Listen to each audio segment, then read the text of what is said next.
Amidst the soft morning light, there's a place that never asks to be found, yet always ready to welcome anyone weary of the world's hustle and bustle.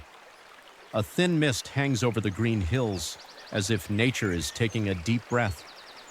The wind whispers softly, caressing the dancing leaves unhurriedly. There, time doesn't pass. It simply flows like a clear river, faithfully bringing serenity to every corner of the heart. A walker sits by a tranquil lake. Its surface reflects the vast blue sky, as if reminding him that life has an equally vast space for peace. He doesn't carry much, only a weariness that longs to be released. Slowly, he closes his eyes. The birdsong becomes a natural melody. The rustle of the wind becomes an invisible embrace. And in that silence, he realizes something simple. Serenity isn't a distant place, but a state that has long been hidden within himself.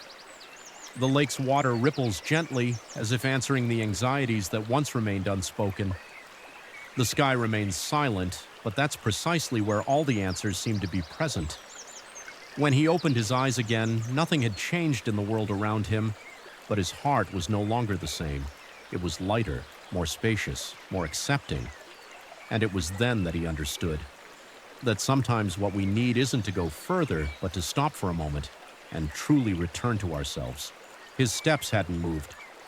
He allowed himself to linger longer in nature's simple yet honest embrace.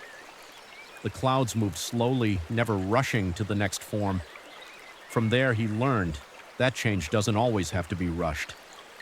There are times to flow, and there are times to stand still, and both are equally meaningful. In the distance, the sound of water trickling through the rocks sounded like an unceasing prayer. Not loud, not forceful, but persistent, like a hope that silently keeps a heart intact despite its many cracks. He took a deeper breath. For the first time in a long time, he didn't feel like he had to be anything. He didn't have to be strong. He didn't have to be perfect. He didn't have to answer all of life's questions right now. Just being, just existing, and that was enough.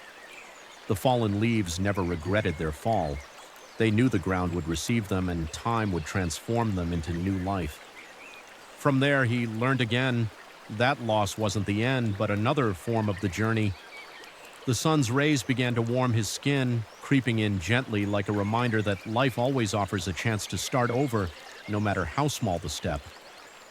He smiled. Not because all his problems were over, but because he now knew how to make peace with them. And when he finally stood to continue his journey, he no longer carried the same burden. Some had been released, others accepted. Behind him, nature remained as it had always been, calm, patient, and faithful. But within him, something new had grown, a serenity no longer dependent on the outside world, but rooted firmly in a heart that had learned to return, to trust, and to be still.